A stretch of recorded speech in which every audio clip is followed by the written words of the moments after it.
Alright, welcome back. It's early August 1863. There weren't any major battles over here in Virginia like I'd hoped. Part of the reason is that Jackson, even though he's in the same region as the Union General here, the Gilbert's Corps Command, he had delayed movement, so he didn't get up here until day 14, it looks like. I just looked. I was like, why wasn't there a battle here? So he got here at day 14, and I guess even though he was red, that wasn't enough time to fight Gilbert, I guess. I don't know.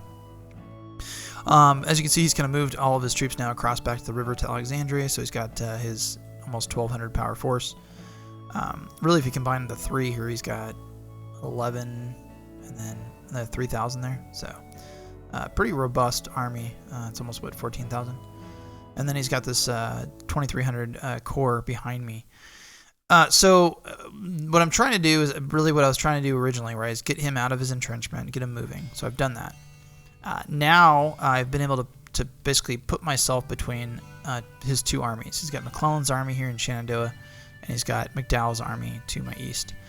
And I have some space now, a bit more space than I did before. So what I'm going to try and do is I'm going to try and engage him now at his different points and try and inflict some casualties. So I'm moving Jackson down here into the Shenandoah to attack this guy. The reason I'm doing it is even though he has a very high fortified position, he probably doesn't have a whole lot of troops because I know generally kind of how much he had over here before he moved forward. And the way it looks to me is that his entire corps that's relating to McDowell, or rather McClellan, is right here. He probably has one division here and then one division here. So, and this guy is not attached. He's a 1-star, so he's not attached to McClellan, which means when I attack him, he's not going to get support from McClellan's stack or Berry's stack. So we're going to attack him there. That'll split McClellan's army in two. He'll have his corps down here and then him up here. And then hopefully what that means, we can then isolate one of those corps and go to town on him. I am gambling a little bit, right, because he has this huge power up here, and if I move Jackson out of the way, that's one less corps I have to come to bear if he decides to attack me. So I'm just going to bank on the fact that he's not going to attack me yet, and just kind of hope for the best, right? I'm going to move Lee up and combine him in with Stewart. I'm putting Stewart right here, just northeast of Newmarket. The reason being is I want to get some military control here, get control of this rail line, make sure he can't rail people over to the Shenandoah to support him. I did also move east to west along western Virginia, and I took Taylor, West Virginia, which is what... sorry, stuff got spilled on my keyboard, and now it doesn't work very well. Morgantown, and then also Clark town, which I'm besieging right now, but I did take this with Mosby, so that's good. Again, I'm not looking to hold it or anything, right? I'm just trying to... Jesus Christ. There we go. Gotta get that keyboard fixed. Alright, so we're going to move over to the Midwest. So again, making moves here up kind of the middle. Objective being, I want to get up on his interior, tear up his rail lines, get at some depots, and then also use my plunder cards, which I used last turn, so I got some plunder out of that. And then make it so it's hard for him to go to east to west, and then also kind of tear up those depots. Down here in Kentucky, as you can see, we're kind of pulling back. It looks like I might have had one more turn to go after his depot here with Johnson. But playing it conservative, right? Because I can't risk losing, two entire divisions. With the prospect being that it's not going to really make a difference anyways, since he was able to bring his ships down and supply his men that way. Could have probably executed it a little bit tighter going after those depots, but it looks like it probably would have made a difference anyways, since he was able to bring those ships down and supply his troops. You can see he came across here, and he's now got his 5 divisions, and then 2,300 power here, and then back across the river there. So he did kind of backtrack a little bit, which is good. So it bought us some time. I'm debating on whether I'm going to attack him or not. I haven't quite decided yet, but I do have my my army here with roughly 3, 6, and I think 10 divisions, kind of hanging around Nashville here. He did bring this guy down here, so I'm going to flush him out, take care of him. He's trying to screw up my rail line and my transport back and forth. As you can see, he put some irregulars down here too. So that's why it's important to have these cavalry units down here on your rail line to kind of move back and forth and mop up things as the Union tries to disrupt things.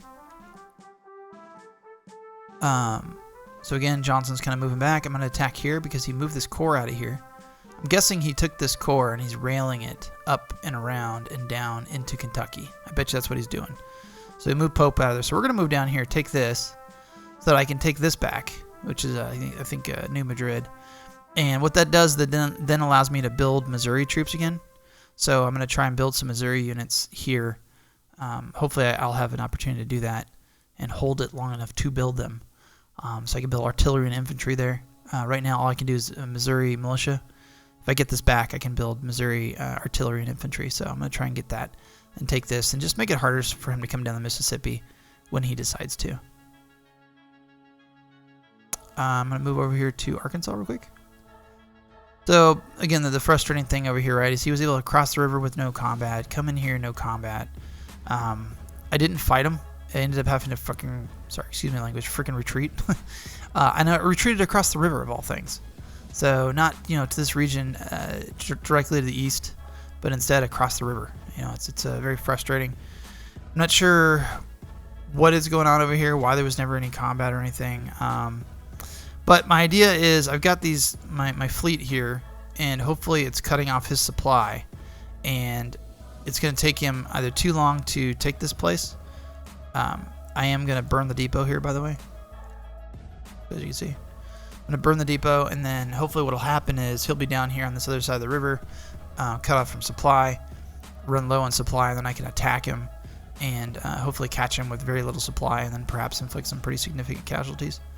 We shall see. Don't know what's going to happen there yet.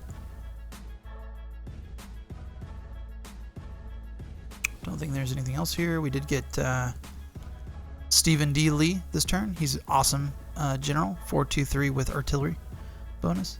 So we're going to get him in the mix. Texas has been kind of a crapshoot. We finally were able to get out of there, but we suffered some pretty significant casualties, as you can see.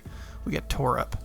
So I'm trying to get myself situated across the river here and use that as a defensive position, but it was pretty painful.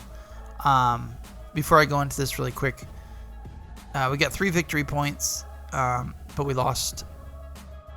The enemy got 3 victory points in a national morale for Augusta, Virginia, which is right here. So it's kind of silly, right? He took this little fort that had like nothing in it, and he got a freaking national morale for that and 3 victory points, which is pretty ridiculous. But we did get 8 money and 4 war supply from our blockade runner. The reason I went in here, though, is I wanted to show you the Texas battles. So he's got 4,300 troops here. I only have 3,700, and a lot of them are militia. He's got some line infantry and that sort of thing. So he schwacked me pretty good. I didn't lose any artillery, though, which is good.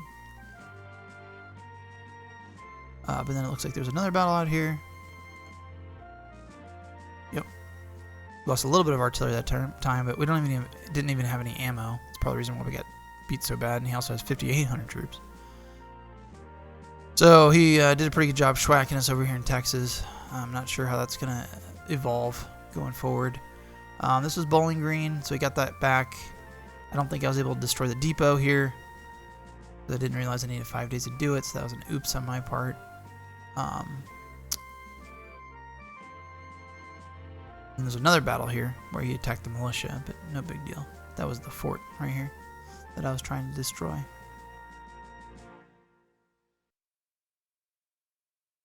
Okay, so that's everything that's going on. That's really largely also the movements that we're doing. Not a whole lot in terms of movement on my side for this turn. I did highlight the move I'm going to do over here in Virginia against McClellan's army over here, and then what we're doing over here in Western Virginia, really just to burn these depots and just get out of Dodge. I mean, that's really the goal.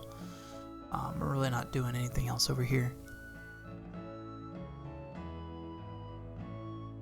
And then, as you can see, military control, and then I'm trying to maintain some military control over here in Eastern Tennessee. As far as builds are concerned, not a whole lot. just artillery, because we're running low on money right now.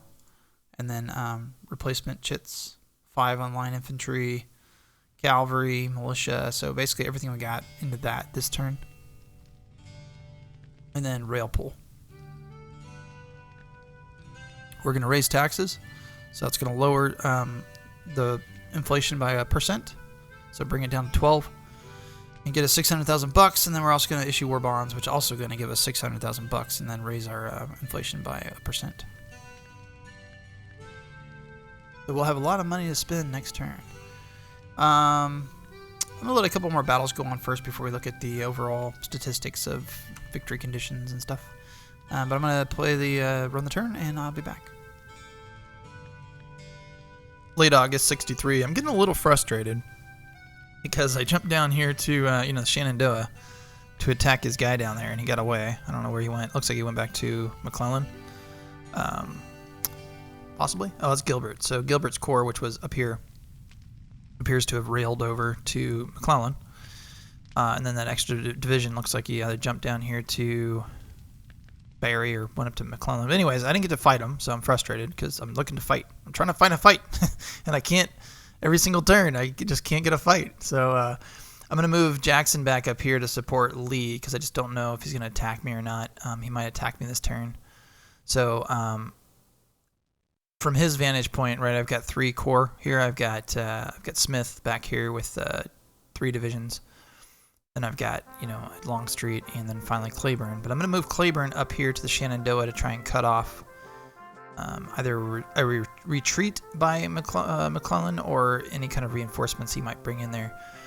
To again try and further isolate him so that hopefully I can pitch battle with his army and inflict some casualties here before I have to retreat back across the river or readjust my plan. So I'm going to move Claiborne up here. I'm going to move Jackson here, so I'll have a nice little line of my 4 corps kind of doing a nice little L shape. I'm exposed to my far right over here, but I figure, I'm on this rail line, so if he crosses this river, I can always rail line down pretty quick. And the same thing too, right? If he tries to jump down here, he's just going to extend himself out even further, which works out great because then he's out of the mountains. Excuse me. He's out of the mountains, and then he's also down here in the open on a rail line, so I can get to him pretty quick. So I'm kind of almost encouraging him to try and push in deeper towards maybe Richmond or something. That's what's going on up here, and then I've got Stewart just kind of hanging out on this rail line, protecting it. I'm not going to burn the rail yet because I'm still using it for mobility from west to east. I am going to burn the depot, though, up here in Western Virginia, so we're going to burn that and get out of there. And then over here, I'm contesting it because it's a strategic town, so I'm tearing up the rail line and trying to take this because it's a strategic location. Over here, kind of in the middle, again, we're kind of pressing up. I have him way up here, but that's because I'm trying to get to this size 2 depot, so hopefully I can get to it. I'm starting to hurt on supply. As you can see, my ammo is good, but my supply is down to 24, so if I can take this depot next turn, though, then that'll deal with our supply issue, so stand by for that. But I am moving partisans kind of up towards the rail line here to rip it up. Over here in Kentucky, same thing, tearing up the rail lines, and then, oh look, here's Pope. So he was the one that was over here along the Mississippi that Johnson just moved into. He railed all the way over because I think he thought Johnston was going to take Munfordville and hold it, and so he's going to pitch battle with me here. I don't know if he's going to keep him over here, so I'll keep an eye on it, but it worked out for me because then I was able to kind of switch over and kind of take over this area. So now I'm going to move this guy, who's just kind of a small little unit, right, of some infantry and artillery, and take this and then build some Missouri units using that. And then I'll hold Johnston here kind of as like a forward guard to kind of protect his vision from this, to kind of see what I'm doing, and then just kind of hang out here for a little bit until the situation changes. Tearing up the rail line up here. I did debate attacking Cairo since he's now way over here. The reality is I cross the river, say I take Cairo, he's going to bring his fleet over and cut me off. And yeah, I might be able to get back across the river, but that's just not a risk I'm willing to take. It's not worth it because I just wouldn't have the force to be able to push to St. Louis, which would be the ultimate objective there. As soon as I started making my way to St. Louis, he would shift forces over and probably cut me off. He's got the troops to do it, so that's why I decided not to do it. Perhaps I'm being too conservative, I don't know. I am, however, railing this guy, Johnston. I'm going to move him all the way around up to here. Where am I moving him again? Where are you going? That's right, down here. So he's kind of moving down. I don't know if he's trying to cut me off or not, so I'm going to situate myself between him and my rail line so that I can move south if I need to. So I'm going to do that and then kind of just hold pat to see what else I'm going to do. What are the things I'm going to develop? I've got Morgan here, right? And basically what I'm doing now is I'm shifting a whole bunch of troops to Arkansas to deal with this force here. So he's still besieging it. I have the river here cut off. It looks like he's hurting for supply because, as you can see, he's out of supply here. He's almost out of supply here. So I'm building a big force just right here to the east, and then hopefully he'll be out of supply and I can attack and then maybe inflict some significant casualties. We'll see. But that's the plan anyways. And then I'm moving Morgan kind of over here to go after maybe the supply depot or try and further harass his supply, since I'm not using him for anything else at the moment. So that'll be more clear next turn what all that stuff is. And then I have more militia and light infantry and so forth going to Memphis here to get trained up by Taylor. So he's just going to keep training up peeps as we move on here. Texas still being harassed. He's really pushing us hard. So I don't know. I don't know what to do over here. It's getting pretty bad. I've kind of contemplated actually maybe moving some troops over here to like San Antonio and Austin, because he could keep pushing through and I don't have a whole lot to stop him yet, so I may have to shift some troops to Texas to stop that. First battles, let's see if there's anything I wanted to show you. Yeah, so this was the attack. We lost a fair amount of troops considering how many he had, but we did take it and we got him to flee, and that was the fight right here. So I felt like it was worth it though, because now I can build some Missouri troops. We did offer a $1 enlistment. I forgot that from last turn to highlight that, so that's going to go into things. And then here's what we're building: a lot of artillery, some horse artillery, because I'm going to try and build up another cavalry brigade. So the horse artillery is for the cavalry here, that sort of thing. This is being repaired. And then lots of replacements.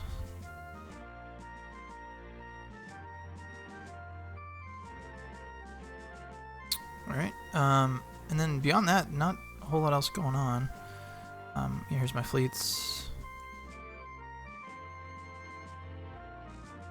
I think I got a pretty good, I mean, I'm getting a decent amount of money per turn. We smuggled some cotton too, which is good, so we got 50. Inflation lowered by 1%, which is nice. 7 money, 3 war supply from our blockade runners. And then let's look at the, let's see how we're doing overall. Okay, so we have lost 100,000 troops. He's lost 115,000, which I would like those numbers to be far more on his side. And it's a little too close, in my opinion, considering the disparity in manpower. We've taken 26,000 prisoners. I don't know how many of our guys he's taking prisoner. What's really frustrating though is his morale's 95, so it's very clear that you don't get penalized from the Union not attacking, because he hasn't really done a whole lot of attacking this game, and yet his morale is 95. So for those of you who are watching, just take note that as a Union, if you don't attack, you're not going to really get all that penalized for it. Just be sure that when you do attack that you win or it's a draw, because otherwise you will suffer, national morale penalties. But for him, he's not really suffering many consequences for not being very aggressive, so it's pretty frustrating. Our national morale is obviously 130, and his power is about 2 to 1 on mine, combat power. So I think, is that 2 to 1? I believe, yeah. So that's 202. So he's got about 200% to my of my manpower on the battlefield. All right, I will be back after the flip.